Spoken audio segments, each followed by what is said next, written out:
Hello, you're listening to Goddess of Queens Presents A New Voice in Music, a monthly show where we explore conversations around music, culture, and what we can do to make life more inclusive. We are a community who has built a platform which focuses on music and education to bring people together. Subscribe now to be a part of something that we can all believe in, and follow us on Goddess of Queens Music for more. In this episode, we are joined by Sharri Morris from Ableton and Isabelle Kang from Radion Eerste Communie, and we have a conversation about mental health and music. So thanks for joining today. I have two great guests, Sharri. Hello, hello. Hello, and Isabelle. Hi. Hi.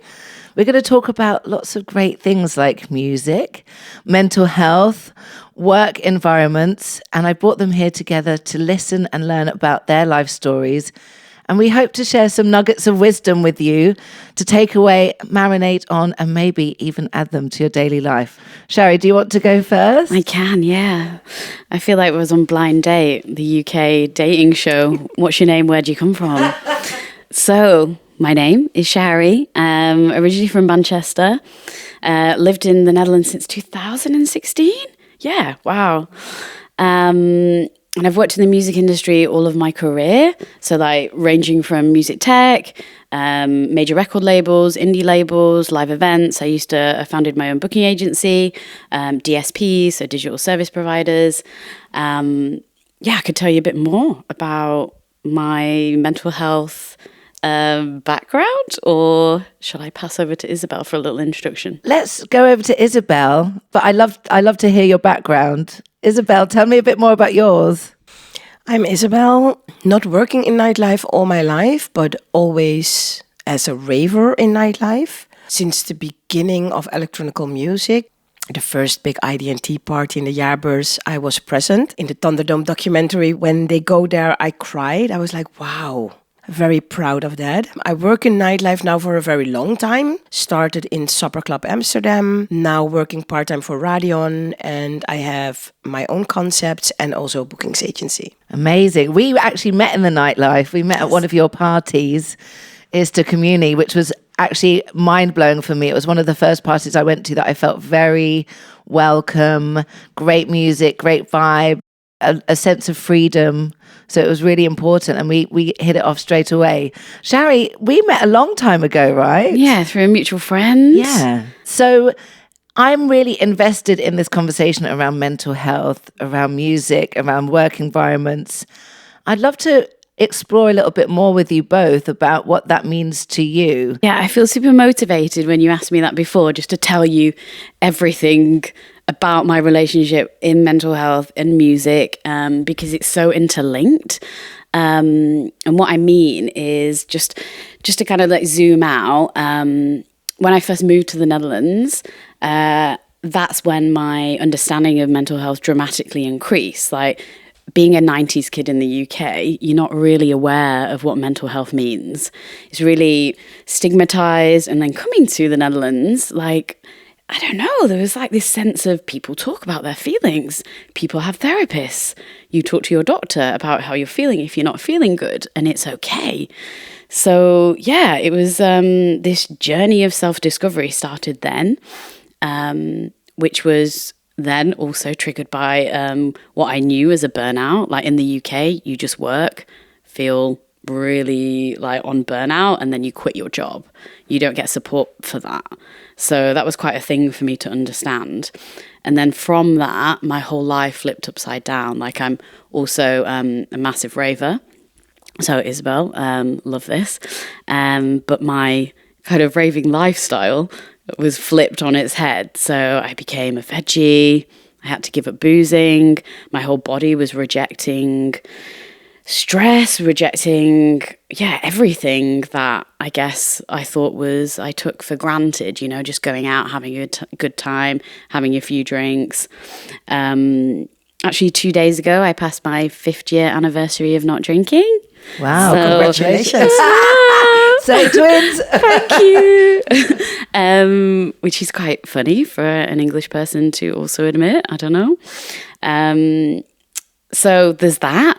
I guess, contributing into the fact that your lifestyle is also like going out. I work in music, so as you know as well, Isabelle, like you go out, you network, it's a part of your lifestyle. So your personal life and your extracurricular activities are also entwined, which makes it really difficult to separate. And then another bit of the journey is 6 months ago, I got a late diagnosis of ADHD. And that in itself has really helped to reshape my understanding of creativity at work. And I work now as a senior brand strategist for Ableton. So I have, as also Maxine will maybe talk about, I don't know. Maybe. I'm like, what is it? Like in terms of understanding more about ADHD and how you embrace your neurodiversity, that's a kind of like navigating challenge for me at the moment, and understanding that, just there's beauty in this unconventional thought patterns. It's not necessarily a negative thing. So I think there's this ongoing tension in my life of growing up as well, becoming more of a balanced person. But balanced is not something that you can reach. I think it's fluid. And like understanding that, there's also many different layers to this mental health theme, umbrella topic. And for me, I'm just at I'm in the kind of like, I don't know, woody path, or like I'm Indiana Jones in this big jungle, and I'm just like going through the path, and I'm like, oh bloody hell! Sorry, I just swore. That's okay. Bloody hell's okay, I think. Rubbish. That I've got this thing to deal with ADHD now, alongside the recovering from a burnout from a few years ago. So, I could talk more, to be honest. So, I mean, that's one we were going to have a conversation today. I'm going to chew your ear off. One of the ADHD symptoms. Yeah, it's so funny. While you were talking, of course, my brain goes, whoa. Yeah. But I think that's also a thing in nightlife. I think maybe, I don't have exact numbers, but 80 to 90% of people, hardcore ravers, or people with ADHD, ADD, or trauma. So, but Yes. also I think growing up, even if you are not a raver or you don't have ADHD, you're always searching and looking for balance. And I think we love to walk on edges more, while other people are maybe suffering from the same finding balance, but they do it differently, and we have more risk in our lives. Also because of drugs and alcohol. And you're chasing all the other dopamine, aren't you, as well? And then chasing the dopamine. Yeah.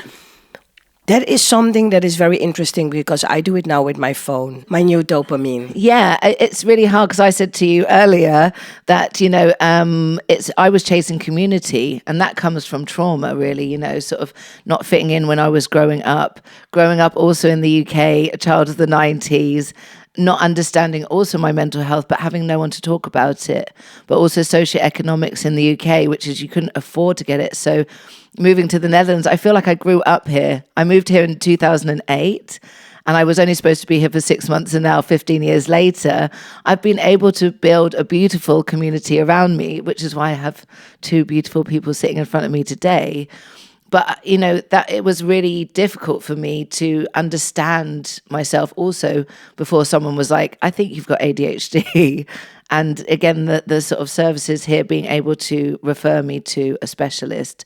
Whereas in the UK, I think I would have been in murky waters. We knew that this was going to happen, to have first coffee at a table without the microphone's presence. But I was actually diagnosed with borderline, although I came in and said, I am pretty sure I have ADHD. But in that period, they didn't know that the symptoms for female and male were completely different. And also symptoms are different with each person. So in hindsight, I think I definitely have ADHD and was diagnosed with borderline, because it was also, you have trauma, you're a drama queen, Yes. borderline. I always worry that I'm a hypochondriac. You know, I've also been told many times, and again, I don't know if it's because we're women of color, that, you know, you also just buck up and get on with it. So when I reached a level of stress that I had never reached before in life, and that was to do with work, it was also after George Floyd was murdered, you know, like a lot of coming out of this kind of microaggressions over the years of being like, did that actually happen? Is that real? Because of being invalidated quite a lot throughout life. So that's where the trauma comes from. So, you know, music for me and going out was freedom, it was release, it was connection. Yeah, exactly. It was talking to people that felt similar. And that's really interesting that you say that most people that go out or ravers, you know, are ADHD or have some kind of trauma. I mean, how does that, you slightly mentioned work environments and sort of that crossover of music and mental health being in your environment. Can you tell me a bit more about that? Yeah, I'm also trying to, my mind's going off into different connections of what I do now in my current role. I also am an ambassador. I'm in this core inclusion and diversity equity team. And we really look at like fostering this sense of belonging and community within the company, and also creating this nourishing environment that is a place where you can be heard and it's okay to share these kind of stories. And also before, I've worked for corporate record labels and you don't have that space. So yeah, to be able to provide that and facilitate that right now, I'm learning more about how to be a leader in terms of fostering this place where you can talk about mental health issues. And for me, I think I do a bit of healing within that as well. And I think we all do within the team. And I guess as well, that links into the opportunity for you to like connect some dots and flourish in terms of like creative strategy. Like, yeah, just this fostering a sense of belonging is important to me within the community at Ableton. Yeah, I mean, safety at work, safety in the crowd, safety in the club, you know, safety in queer spaces. It's very important that we are leaders because we can all be powerful. We don't have to wait for other people to make those decisions. We can take a stand. Isabelle, tell me a bit more about you, the nightlife, and how you feel about that, the work environments and mental health. I already mentioned that I work part-time for Radion. And then I'm also in the night board of Stichting de Nachtburgemeester. Oh, yes. Yeah, I share the seat with Fred from Orvik. Very important to mention. And yeah, about safety or safer spaces, because I think a safe space is utopia, doesn't exist. Yeah, I mean, that's super interesting because people say it, but what does it actually mean? Also, I think it's quite a trend. Let's call it queerbaiting or pinkwashing. I always tell promoters because they just randomly put like on their house rules, we don't condone homophobia or transphobia, but it's run by white males. Don't put it in there, because if you don't know how it looks like, how can you be against it? Because you won't even recognize it when it's there. And also, queer people will think that it's a safer space for them and then have a wrong idea of your party. So communicate really well what you stand for. And of course, like Eerste Communie is not a queer party. But we say if Black trans women are safe, everyone is safe. Yeah. So that's what we are trying, but we can never guarantee. We have a strict door policy, we have only door sale and friend tickets, but you never know. I mean, I think that's really important. I saw a lot of that on Instagram, especially also after BLM, like this is a safe space, you know, and I was like, how do I know? It actually confused me quite a lot because if the organizers aren't representative, then how can you be safe? And also, again, like I said, we can all take that leadership role. And when you are out, I mean, I am a bouncer or security guard. You know, if I see something on the dance floor, if I see something at the bar, I'm, you know, the person to say something. And, you know, I do a lot of work in diversity, equity, inclusion. Although I said DEI the other day and someone said, do it yourself. And I was like, no. So yes. So there are still many conversations around this journey and how to get it right. You look shocked, Sharri. Yeah, I am. Disappointing. But yeah, I mean. Yeah, I mean, we talk about these things because we live it. And I think that we are part of it. And we want to be part of the change. But sometimes if you haven't experienced things like that, you might still be unaware, which is why I think it's important to have these conversations. So that's a funny thing that you mentioned, if you never experienced something. So we are trained in Radion by Club Ethics. We are part of Club Ethics and we are trained by Sex Matters. And one of the things they do is over the line. I think it's an American thing. So what you do is you are all on the same level. And then by asking questions, you do a step forward or a step back. And in the end, the people who are in the back are Black women and queer people. And in the front are heterosexual, cis, white men. For example, did someone ever touch your hair? Ah, okay. It's simple questions. So going through your experiences. Yes, in nightlife, and then you do a step forward or a step back. I think that's super important. I actually use that in my workshops. It's called the $100 race, and it's quite American, like you said.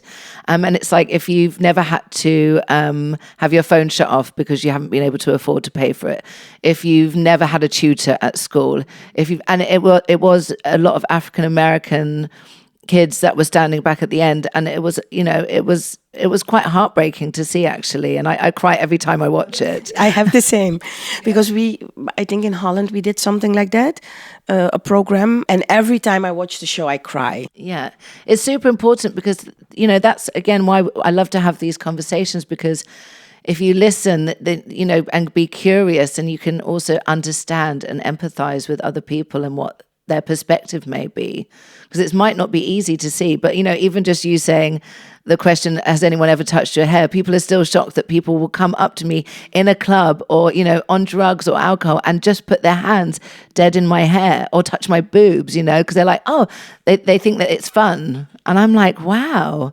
Okay, and it's little things that are so normal. I had a meeting yesterday, and the topic was quite heavy. Another person didn't know and said, "Have a good meeting. Don't assume." But it's really polite. Yeah. I mean, it's really hard. Like we said earlier, how are you doing? Or hi guys. Language is so important, I think. But being aware of the surroundings, it's really. But there's nothing wrong with making mistakes. I think it's also good to acknowledge them and say, "Oh, I didn't realize. I'm sorry," and then move on, so that you're not constantly re-traumatizing people. I had a bit of a flash when you both were talking there. I was out on Friday night, and this guy comes up to me in the club and says, just where are you from? And it's funny because I've noticed my reactions changed. I'm mixed race, Indian, Italian, and I sound very British and very northern. Can't speak any other languages, I'm sorry. Just to react to this guy, and then he starts asking me, listing countries where I'm from, and I was like, please go away. I'm not, I don't have to tell you that.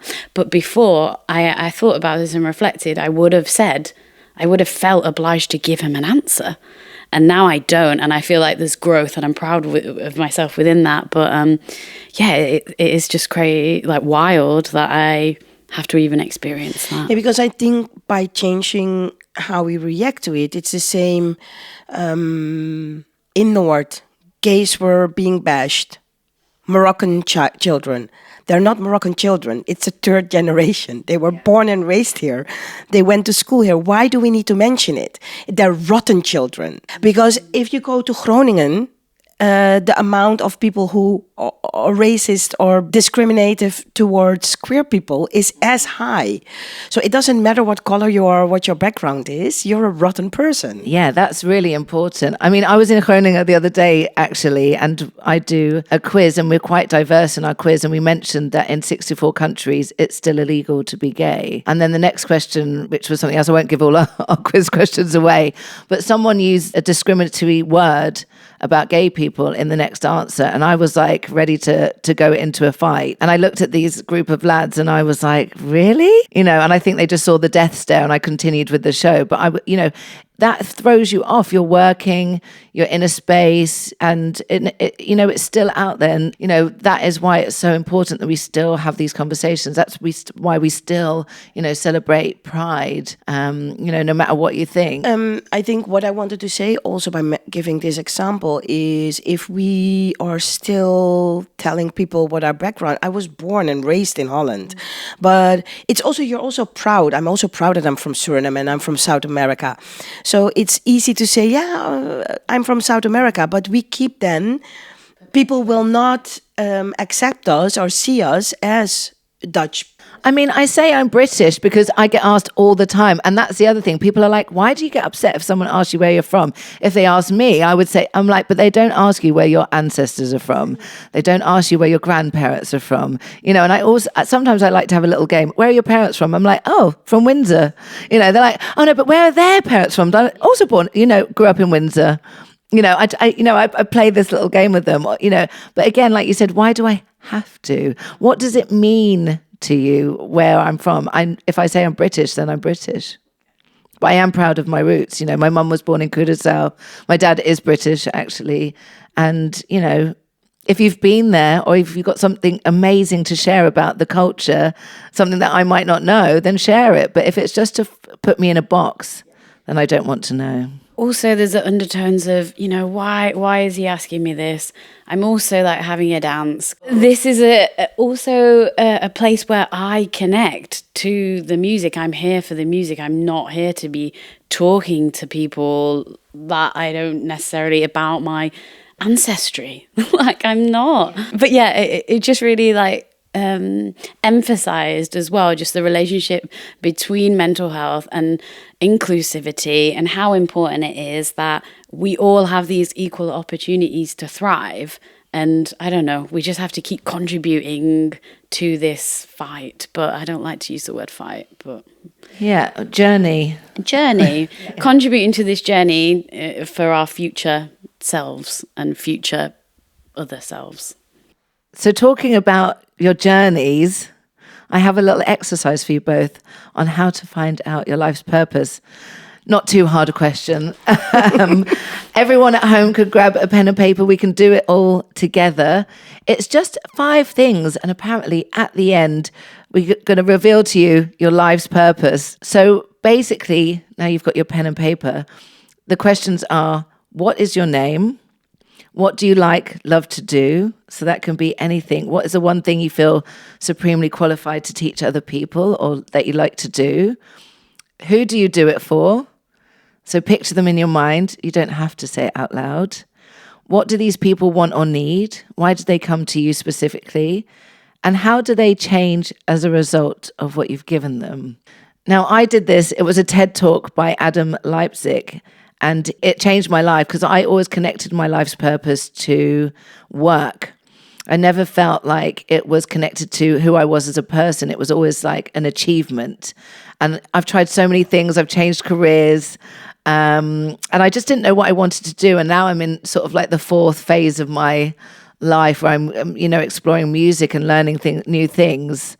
But I would be interested to know what your idea of life purpose was. Or did you know what you wanted to do, Isabelle? Actually, I wanted to become a doctor or a vet, at first a pathologist. I always knew that I was creative, but I also I was also very pragmatic and very rational, and I love blood, and and I come from a family where there are a lot of doctors and dentists. My father was a dentist, but in the end, here I am and loving it. And I never basically, because some people are talented in one thing. My sister is a ballet dancer, retired, but I was always good at 20 things and never blinked out. And it was not that I never felt good enough, because I think I was very secure. How do you say it? Secure? No. Yes, secure. Yeah. I didn't had a lot of self-doubt when I was young, luckily. But until a couple of years ago, I started to shine. Yeah. Yeah. Why do you Bright. think that I was? always Yeah, shine, but of bright, course, yeah. like a diamond. Yeah. Do you think what do you think brought that on, or was it just a realization? I think it's in the Alchemist of Paulo Coelho. Yes. When you find your path, the universe will give you all the signals, and that happened. I was like, this is it. This is what I need to do, and because I read the book before I found it, I recognized all the signals. I need to read it again. Yeah. And I always used, because I saw your questions, I always used Ikigai, the Japanese Philosophy. What's that?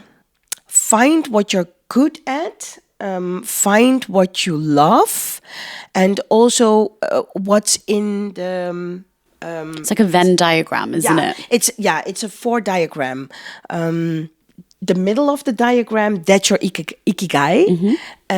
Because sometimes, I also want to be an astronaut, but that's, We could do anything we want. It's not like, visualize, manifest. Although I do believe in manifesting, but you need to work hard also, because people think that manifesting is just write it on a paper and then it will happen. But nothing is for free. You have to work hard to achieve things. Yeah, and if you love something, then you'll work hard for it, I was talking about earlier about sort of mental health and burnout and actually being scared to sort of change direction, but then finding actually this peace and energy and love for music that I hadn't, I've always had a love for music. It's always changed parts of my life or been a soundtrack to my life, but actually studying it and going back to sort of the roots and not being afraid to change has been actually a really beautiful part of the journey to focus on those moments. But I think I was really motivated because with this kind of journey of change, I'm relating to how I got to find out what my purpose is now. And I think this comes from allowing this kind of like big challenge of obviously finding your purpose and creating space for it. So I ended up working like 14-hour days when I set up my booking agency alongside a full-time job. And then I think you have to work hard, but that also comes at a cost, doesn't it? Whether it's like not hanging out with your pals, not having a relationship, just focusing on work. And also your own self-care. Like, I think I lost myself in that. But I was driven by this like innate desire to smash the patriarchy, as we all are. You should have seen our faces. I know, I wish it was recorded. Smash it, pulverize it. Yeah. But I also realized on that journey, I kind of bit off more than I can chew, and I can't do it all by myself. So that was a learning within my purpose, but it led me now to be able to tell stories within a very institutional brand, within even lifestyle, but like electronic music. But it is a lifestyle brand also, kind of. And I really am driven to creating a more inclusive music making environment, future, and like even telling stories that relates to my thought about. I did your exercise, Maxine. Okay, I did my homework, and I came to this conclusion that I'm very passionate about the future generation. Same. Yeah? Same. Okay. In what way? You tell me and I'll tell you. So they're super smart. Yeah. They know what's going on, and they are not afraid to set their boundaries, but also listen to you. And especially the queer younger generation, they're highly intelligent, and it's such a rotten, and the world, it was always rotten, but it's such a rotten world that how they maneuver. And also after the pandemic, I look at them and I'm like, whoa, they are also not afraid to make mistakes, because I think the millennial parents allow them to. I adore them. Yeah, interesting. I really resonate.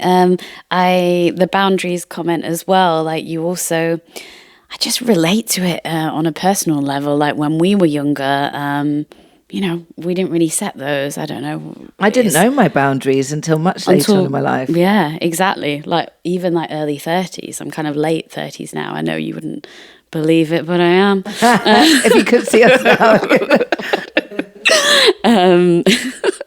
Also the mixed race genes. Yes, preach to that. But also talking about like barriers to entry, that's something that we work on at Ableton. And also, like, for example, when I was younger, I used to play the violin, the clarinet and the flute. And my violin got taken away because there was the public funding got cut. Yes, yeah, I remember, yeah. Yeah, and I come from a single parent family. Obviously, couldn't afford lessons, so then it's gone. My violin.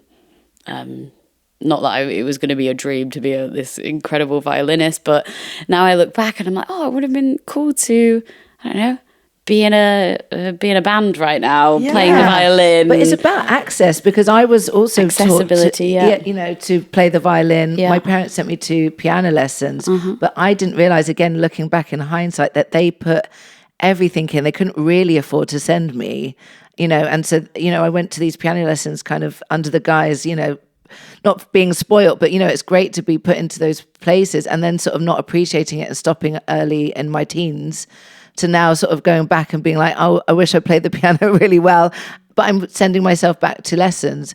But I wanted to go back, because you mentioned something about balance earlier, and then, sort of this balance between life, mental health, and work. But also I'm interested, Isabelle, because I'm going to go all around the place now, about, the younger generation. I went to a workshop about ageism the other day, and it was like we've forgotten kind of how to be together. And I remember before COVID, like all ages were mixing, and then COVID happened, and it was like queer space one place, youth one place, older people one place. Do you think that's changed, or what? How do you think the landscape has changed? I think you're right, but that is also something to do with, for example, the music taste of Gen Z is completely different than our music taste. 5 years ago, I would have never, I never thought that I would say that I am enjoying hyperpop at the moment. But their music taste is so liberating, because electronic music, and especially techno, where I come from, it's so stuck up. They're so pretentious. I was one of them. I was like, looking back, I'm like, maybe I was also one of them. But it's so, they're so light. They mix genres together. It's a lot faster, isn't it, as well? It's a lot faster, but in a happy way, because you have the gabber and which I love. Also, and then you have the generation which we call TikTok techno, which people have an opinion about, and I'm like, I'm not afraid. Because it's a hype, it's a trend, and it will filter itself out. How we thought, the way when Gabber came, I was not amused because I missed my techno. Now, in hindsight, I love the whole culture, the subculture, and everything around it, the style, the clothing. It is fascinating. It's super fascinating. There's a documentary on a side note, right? Have you seen it? No, it's a movie. Oh, it's fiction. It's a fictional movie. Okay, my bad. Yeah. But have you seen it? Not yet. Yeah, we should go and see it together. Why don't we see it together? We should. Because it brings back, because I'm a TikTok lover.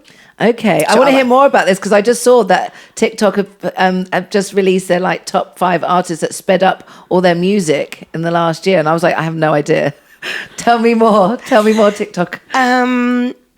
So the good thing about TikTok, because TikTok can be also very dangerous, because I saw this DJ has like millions of followers, and he is like, what people think techno is, and then you hear something which is not techno, and then what techno is, and then it's really hard trance. I'm like, also this is not techno. Yeah. But this guy has so many followers and teaching the wrong thing. So that's very dangerous. But the good thing about TikTok is that you can find so much information on there. And especially people with ADHD, because it's short. Yes. So you scroll. But also now, because of the release of the movie, they talk to people like Ilias from Multigroove. They talk to people from Parkzicht, that was in Rotterdam. Actually, I think Parkzicht is the club where hardstyle was invented. So seeing that back and watching that back brings back so many memories. And that's also on TikTok. So it is educational, but it can also be educational in the wrong way. Yeah, I mean, you have to be careful of that misinformation, right? So there's lots of education on social media. It gives creators a chance to express themselves. It also gives, the media that's for the people to be shown as well. It's just sometimes coming from. I want to hear more. Yeah, I was thinking about the future generation, and then also thinking about collaborative communities, and wondering maybe what your experiences are on, if you're involved in any communities right now where you foster either like music making or maybe underprivileged communities. I'm quite curious about how they maintain, how you cultivate that. Yeah, maybe that's the word. How you cultivate communities. Mm-hmm. I mean, I'm starting to bring inclusion together with music. My background is a diversity, equity and inclusion consultant, whatever that may mean to anyone, but it's about culture, it's about freedom, it's about bringing underrepresented voices together, giving people a space where they can be themselves, and then to do that with music on top that also highlights Black voices, queer voices, female, again, that sort of underrepresented or voices that just haven't been heard.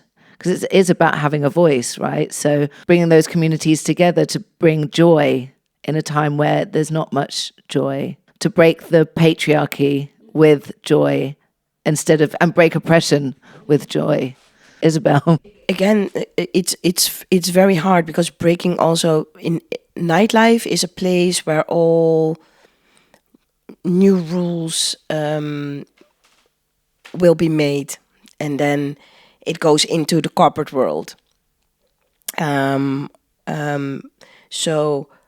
the majority of promoters and club owners, or again, I'm getting accused right now. I think you have something with white, straight, heterosexual men. I said, yes, I do. Oh. I hate them. All of them. No, that's not true. But they are the problem to everything. And really everything, name it, and they are the problem to that. And that's also with a lot of queer parties that are run by non-queers.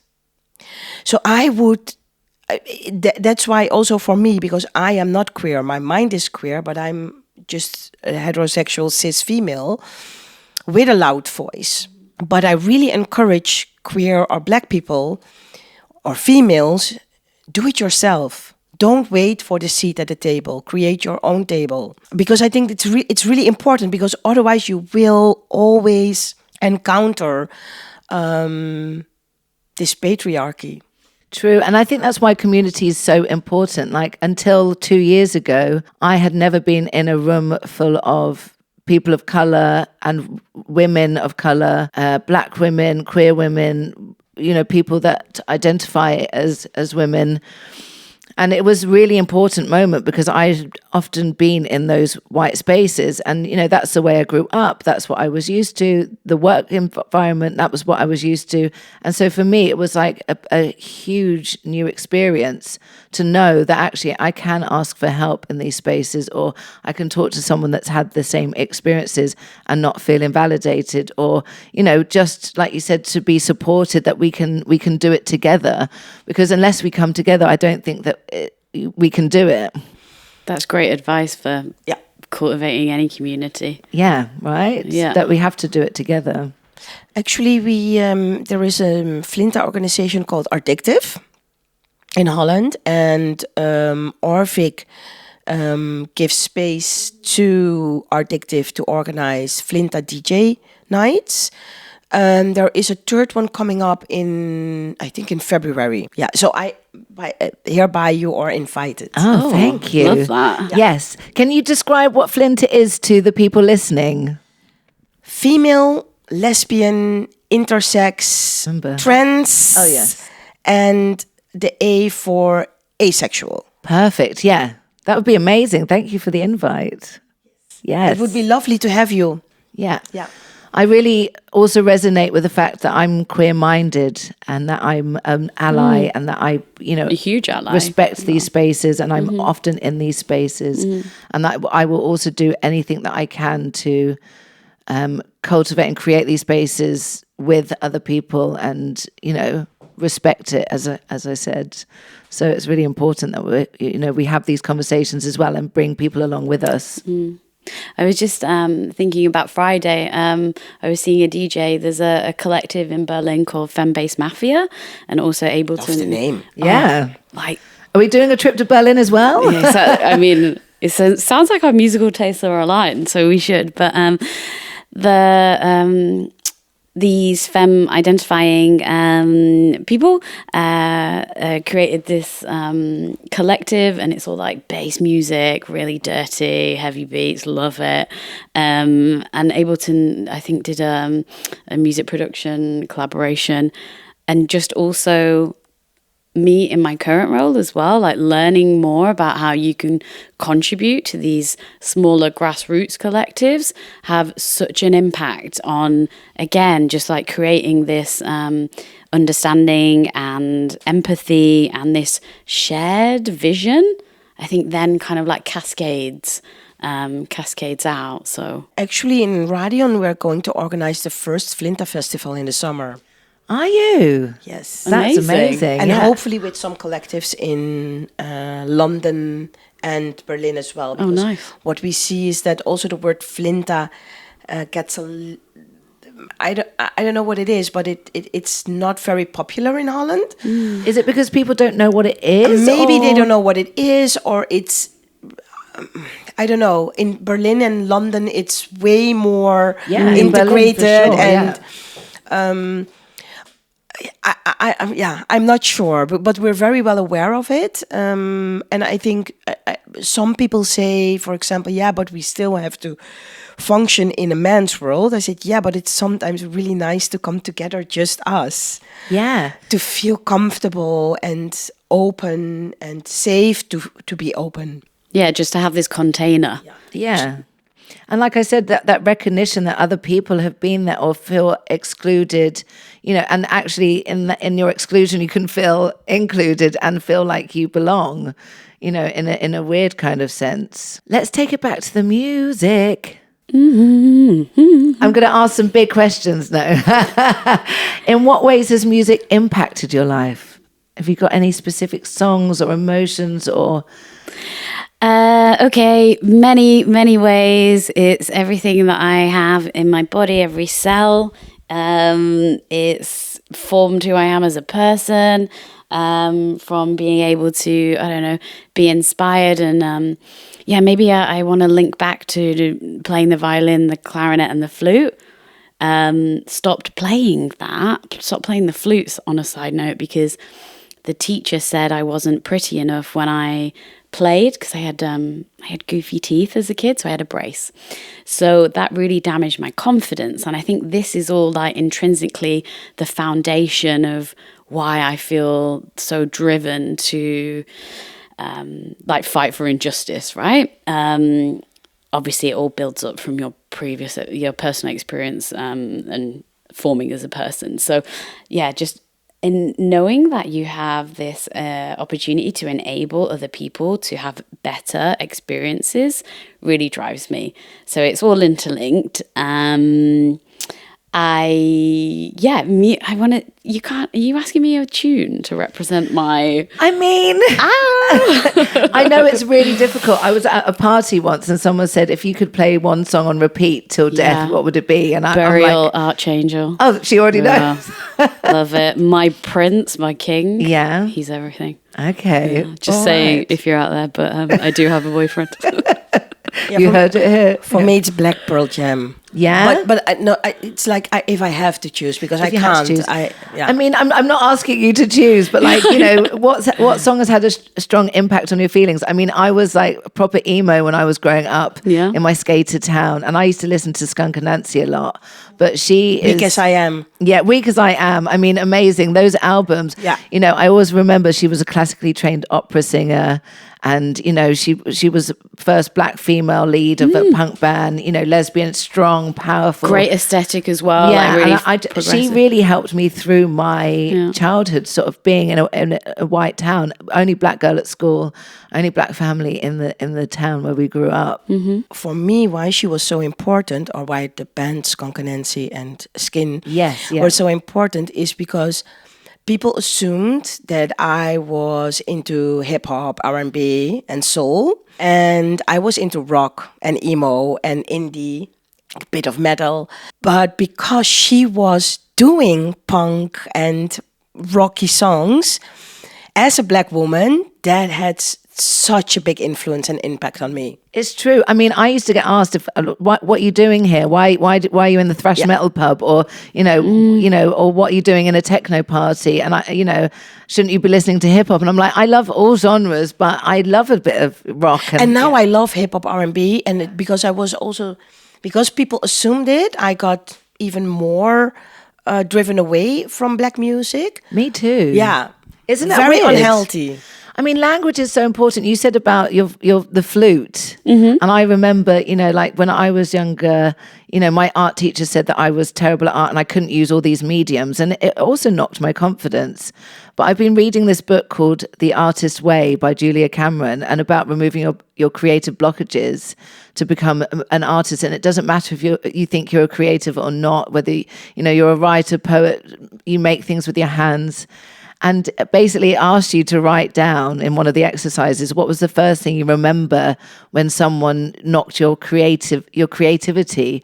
And that was the first one with my art teacher. And I always thought that I couldn't do art later on, you know, or my parents were like, you're not going to make any money doing art, go and study business. And I mean, I'm grateful for them because business has been the base of my life, but I've always found myself back to the creative. I think that's so empowering, that thought, going back to the future generation, this creative empowerment, like it's so important, the impact of the removal of barriers of access and helping them to develop their own musical voices and like imagine a world where everyone was a creator and we foster like this world of diverse creators. I mean, yeah, it would be peace and love, no?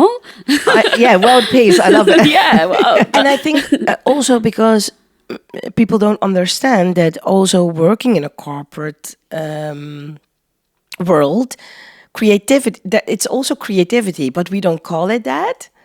But having a marketing strategy build that is you need to be very creative. I want to ask you what your superpower is, each one of you. Can I? Yeah, you can. Yeah. Okay. I think ours is similar. Mine's bringing people together. Yeah, I think mine is connecting as well. Yes, yeah. And then I think I have another superpower that I can give love without unconditionally, which is very, very hard for people. And I think I was born this way. And I'm very empathic. I can be a bitch as well, but that has nothing to do with empathy, by the way. And I can give power, and especially power to women.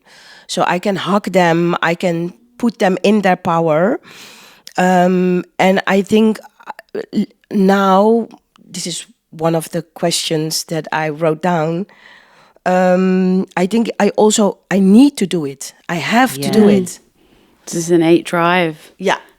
I love that. That's what happened at the end of my 5 questions, was that it was bringing people together, helping people feel understood, helping people feel valued, because that's kind of what I needed and wanted when I was younger. And so to give that to myself and to give it to others. I think like when we first met, maybe that's why we completely connected, because you were very open and kind and honest, and there was no facade, and that is powerful in itself. I'm the same in terms of I love to connect. I find so much joy in it. I'm well known within my friendship circles of doing it. There are different groups of pals because of me on a work level as well. And I just find that the better we are together, right? And that's the thing why Amsterdam at the moment is thriving, the techno scene, because that's where I'm in, is because we connect, we talk to each other, we work together, we are friends, we support, and there's room for everyone. Yeah, better together. I mean, music has the incredible ability to bring everyone together. Do you have a special moment or a particular time where you've seen this in practice? I mean, I've been on the dance floor and sort of looked around at some points and been like, this is a moment, I should remember this. Like, this is amazing. I hope everyone else knows this. Like, the music was right, the vibe was right, the people, the joy, that whole, the moment was just there. Is there any moments that you can specifically remember? Maybe I can talk about my formative years were in London, and this span a course of like 10 years, but maybe this small period of like 5 to 6 years, late 2010s,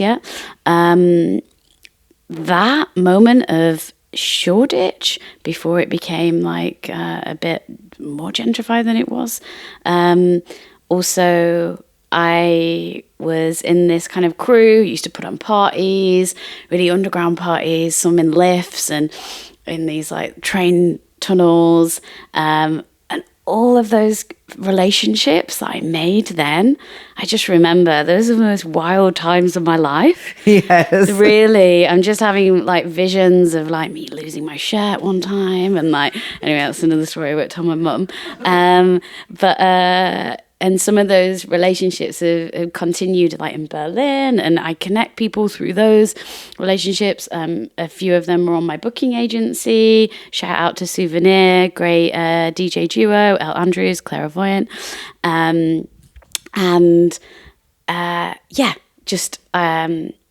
Weatherall. I was friends with him, and also that crew, big part of my life.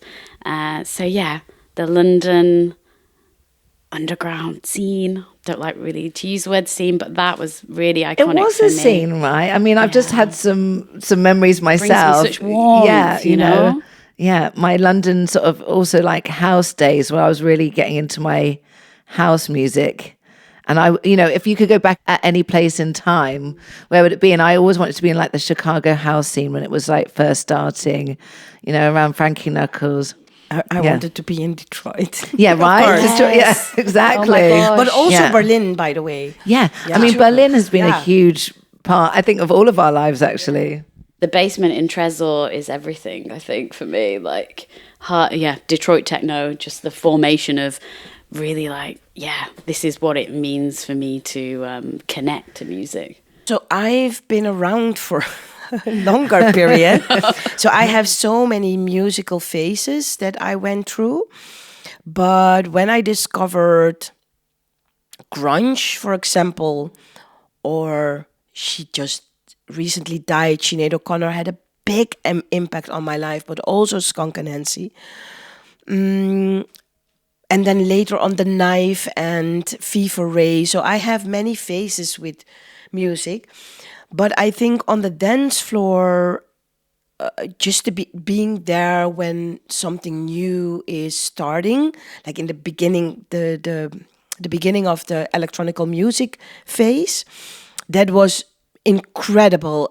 There are no words to describe for all of us. It was new and it was so refreshing and it was liberating. And but actually at concerts, I have my most magical moment, a concert of Freddy Drops, or I saw Prince many times live. Love that. We're like, yes. I never saw Concerts gives me natural high.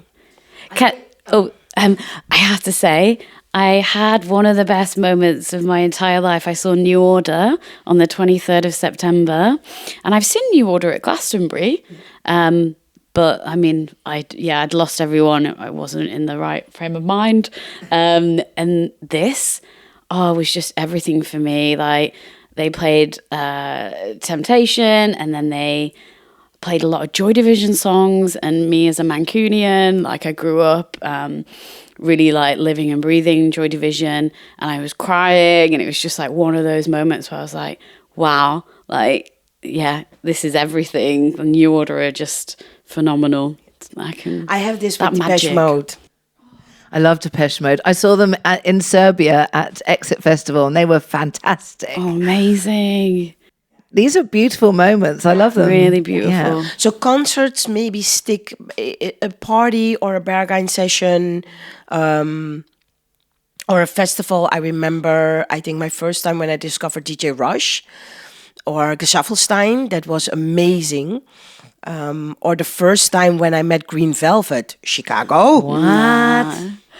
I'm jealous. Blown away. Yeah. But concerts or, but also electronical music concerts. I mean, I think the talent behind it and the amount of work and effort that goes in, and the vulnerability for an artist to share their work with you, or a DJ sharing that the musical love and passion with you, is, I think they're special moments as well. And sometimes I wish I could play those instruments again. Never say never. I'm learning. That's what I said. Yeah, I never played an instrument. If you could play an instrument, what instrument? Violin or piano. Right, maybe I can teach you some basics. Yeah. I love classical music, and then violins and pianos are, I think, my two favorites in an orchestra. Interesting. I also used to work in classical music for a few years. I worked for Decca Classics and Classic FM. I worked for Universal, and they did a streaming service called Composed. And that's why I'm in the Netherlands as well. I ended up working for a classical streaming service for another company that just got bought by Apple. It was called Primephonic. And I think also understanding that the legacy within classical music is also very white, cis, heterosexual, old dinosaurs. It's, that really like drives you to want to make change, and also understanding as well that knowing that my violin was taken off me when I was younger, that there aren't that many people of colour within the classical industry. Why that has to change, but you do see some change now. I recognize that. Yeah. Yes. Yeah. Like, I'm included. Yeah, exactly. In this. Yeah. Like, you're not going to judge me, or you're not going to, put me in a box again. Like I said earlier, I hate these boxes, and trying to break out of them. It was funny the first time when you had dinner at my place. You said something that really that I could really relate to, and that it really stuck to me.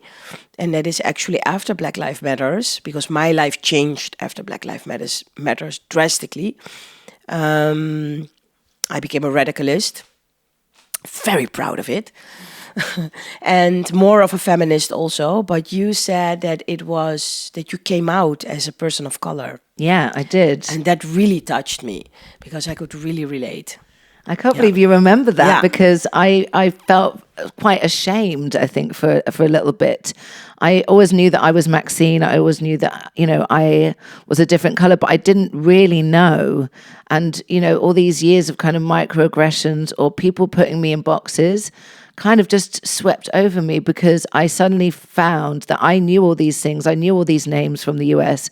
People were asking me, but were you born in the US? It doesn't happen here. And I just remember sort of looking around people that I've known for years and sort of being like, wow, I haven't really been included. I've been putting a lot of energy and time into feeling, building a community, like I said, and I have a beautiful community now. But at the time, sort of feeling very isolated. And that was a huge shock to my system. Yeah, just sympathising, because I can imagine you just having these like glasses taken off you and just understanding that your pals or your bubble haven't, I guess your position in that bubble is not as you thought it was. Yeah, and I think we created the bubble. I created the bubble to survive. It was survival, and that really shocked me as well, because I really thought I was really independent. I'd made all these choices and decisions myself, and then I was like, actually, the whole world has changed. My world has changed because did I make that decision because I was independent, or did I do it out of survival? The conversations I had, the things that I spoke about, or not sharing things, like, oh, this happened to me, or they wouldn't be able to, they wouldn't understand it, or they didn't validate it. So yeah, and it's even especially because Suriname was a Dutch colony. Even with my mother, it's very hard to keep the conversation. And also for them to understand what racism actually is, and especially how we how do you call it, institutionalized racism, how we keep that alive. Also, as people of color, we're keeping it alive because we were from colonies. It is painful because my mum didn't want me to believe in sort of this stuff, so that's why she raised me, as to be sort of Maxine Penny, and not anything else. And that's why I say I'm British. And then I had to go also on a discovery journey around my heritage and to know who you truly are, because then, the world wasn't accepting of who you are. So again, I think community is so important. I can't change everything, but I can change the people around me and myself, and surround myself with people that have my, not to be in a bubble, but, to have different perspectives, to have the same values, which is really important. And sometimes in nightlife, because I'm also very altruistic, open, will give anyone the time of day if I want to, and very trusting, are those people who they say they are, and how to make those decisions and how to protect yourself in those situations as well. Oh, I found that interesting. Are they who they say they are? Yeah. So you have to trust, don't you?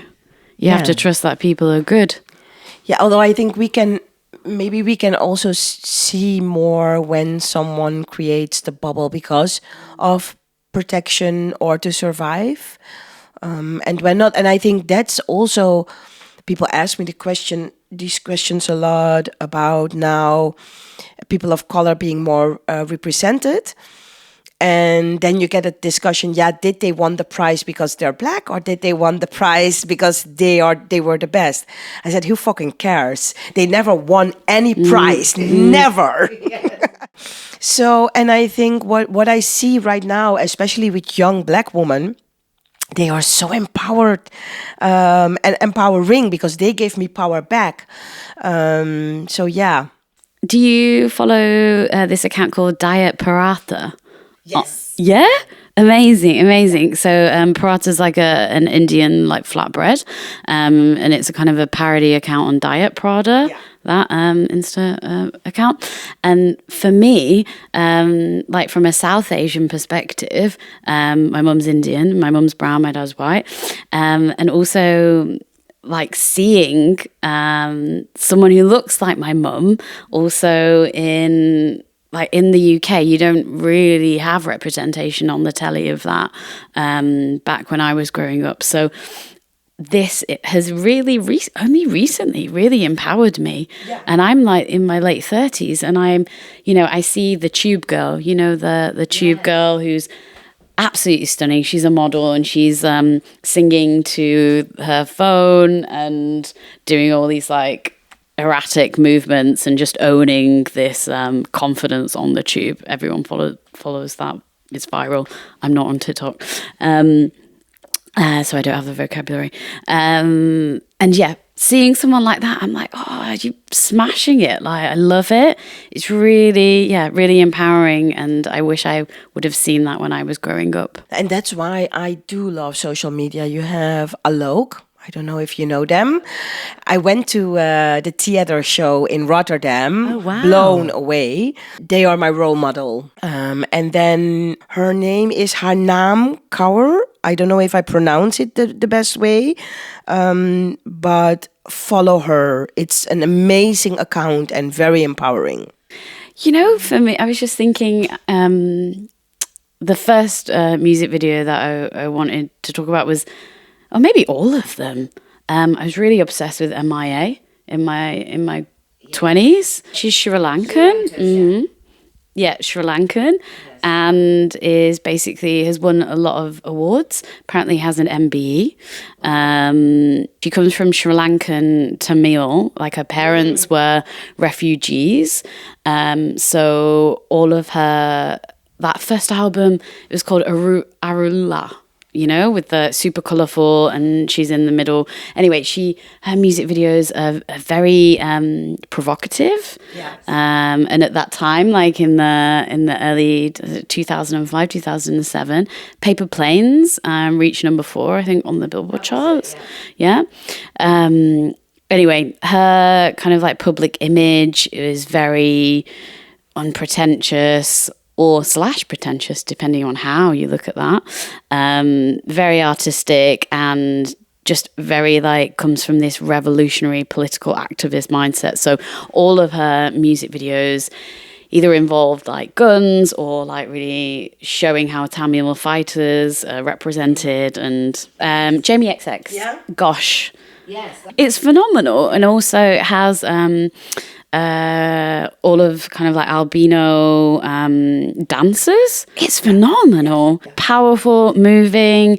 Also in the dystopian world. I can't remember that city in China that it is filmed in, because it's that city where it has the mini Eiffel Tower. And I watched the kind of making documentary about it, and it just is so much work, and also very provocative. Yeah, I think I have a list of also a lot of provocative videos. Protège moi placebo. I think, and it's directed by Gaspar Noé, who directed the video. Christine's Butt Muscle with Rick Owens and the wife. You can't find them on YouTube, both of them, because they're not allowed. So you have to dig in and find it on Vimeo or whatever. You can find them, but they're very hidden. Mickey Bianco's High School Never Ends. Yeah, I cried my eyes out. Childish Gambino, This Is America. Yeah. The Scientist of Coldplay. It's the car crash, because it's about someone who dies, and it's recorded backwards to have this effect. So it's I love cinema, so I also checked the director. And you were mentioning Joy Division, and I am a big fan of Anton Corbijn. He directed the movie of Ian Curtis, and he directed a lot of Nirvana and Depeche Mode videos, so all of them I adore. I went to Manchester this year, actually, for Pride. Hey up. And I watched 24 Hour Party People about the music scene in Manchester and Joy Division and Depeche Mode. And it is hilarious. I remember there's a guy in my college who was the drummer in that movie. Yeah, I'm just getting a little flashback. So, yeah, good 24 Hour Party People. Amazing. I could talk to you both forever. I'm really enjoying this, but I'm going to say quick fire round. What are your top 3 tips? It could be about music. It could be about anything that's made a difference in your life. And of course, I would love to share them with the audience. Who wants to go first? In no particular order. Boundaries, something that we've talked about several times.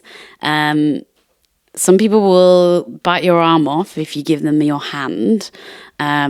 I've also can relate to this heavily, and you only have so much energy to give, and use that wisely and be protective of that.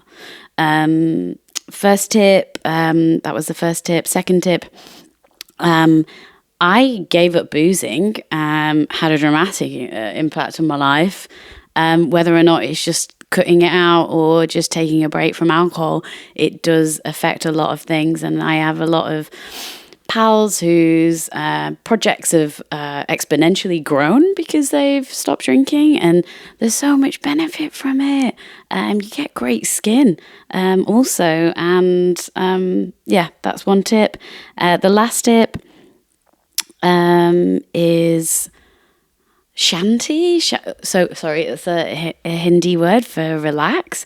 And what I mean by shanti is just chill. Like, this is probably like a healing thought for me to say as well. Like, don't be hard on yourself.